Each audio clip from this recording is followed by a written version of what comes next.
2024 foi marcado por volatilidade. No ambiente externo, tivemos eleições nos Estados Unidos e o começo do ciclo de corte de juros pelo Fed, o Banco Central Americano. Aqui no Brasil, fomos surpreendidos com uma inflação resiliente, que levou o Banco Central a reabrir o ciclo de alta de juros, bem como uma atividade aquecida. O ano de 2025 se inicia com um grau de incerteza acima da média, mas com eventos importantes nas próximas semanas para definir o cenário. Sara, vamos começar falando sobre o que esperar para a economia global? Legal, Mari. Bom, mais uma vez a gente vai ter o foco aí nos Estados Unidos, especificamente sobre as primeiras medidas do governo Trump, que vão ser anunciadas logo após a posse em 20 de janeiro. O nosso cenário base segue sendo de alterações moderadas, mas provavelmente a gente vai seguir com uma incerteza sobre o alcance total das medidas por algum tempo. A implicação dessa incerteza foi fazer com que o Fed, o Banco Central Americano, mudasse de postura, adotando maior cautela sobre o ciclo de redução de juros. Para ele, a política de tarifas de importação e a política imigratória são o principal ponto de desconforto, porque elas são aquelas com maior potencial de pressão sobre a inflação. Além disso, a inflação corrente por lá também tem se mostrado mais resistente, e houve redução dos riscos de uma desaceleração do PIB mais pronunciada. A gente avalia que o Banco Central Americano manterá a taxa de juros no patamar atual na próxima reunião. E, se confirmada uma expectativa de uma elevação moderada de tarifas, o processo de inflação deve prosseguir em meados do ano, que permitirá ao Fed retomar o ciclo de corte de juros. A gente projeta uma taxa de 3,75% no final do ano. Esse tema dos Estados Unidos vai ser relevante para a maior parte dos países. E sobre o Brasil, Sara? Qual a expectativa para a economia doméstica neste ano? Legal. Bom, Mari, ao longo de 24, a gente viu um comportamento divergente entre o bom desempenho da atividade econômica de um lado e de outro piora de condições financeiras. Vou explicar. A gente chegou ao final do ano com um crescimento do PIB de quase 3,5% ao ano, de um lado. Mas de outro, a gente viu depreciação da taxa de câmbio de mais de 25% e taxa de juros de mercado chegando ali acima de 15% ao ano, né? Então, essa dicotomia. Agora, o principal ponto de atenção para esse ano de 25, a nosso ver, é que essa discrepância deve deixar de existir. Ou seja, a gente projeta uma desaceleração mais significativa do PIB ao longo dos próximos trimestres, principalmente a partir de meados de 2025.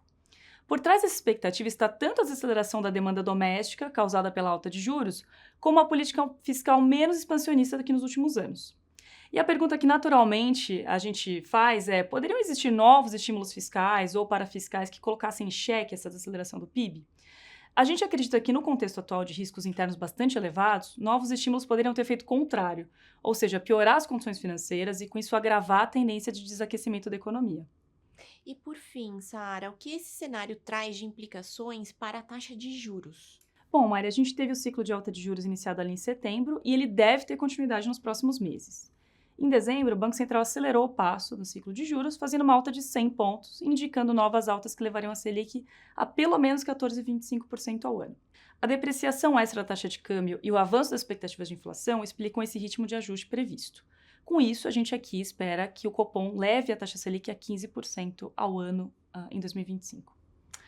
Em dezembro, observamos uma piora dos ativos americanos, tanto na parcela de renda fixa quanto em renda variável, principalmente por essa mudança de postura do Banco Central americano que passou a adotar maior cautela sobre o ciclo de queda de juros.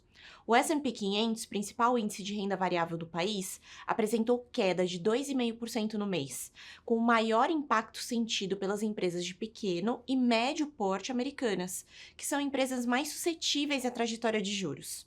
Já no Brasil, observamos que a preocupação com a situação fiscal, juntamente com a cautela na política monetária global, resultou em um desempenho negativo de aproximadamente 4,3% no Ibovespa. Em nossos portfólios, temos priorizado alocações em setores menos afetados pela alta dos juros locais, empresas com receita em dólar e aquelas com maior capacidade de repassar aumentos de preços. Na renda fixa, esse cenário negativo para os ativos de riscos também prevaleceu.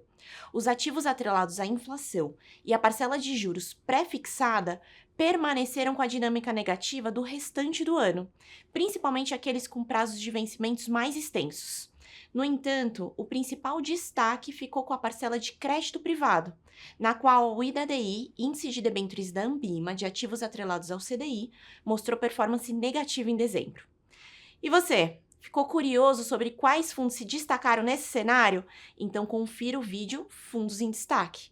Sara, mais uma vez, obrigada pela participação. Eu que agradeço, Mari. E até a próxima, pessoal. Tchau!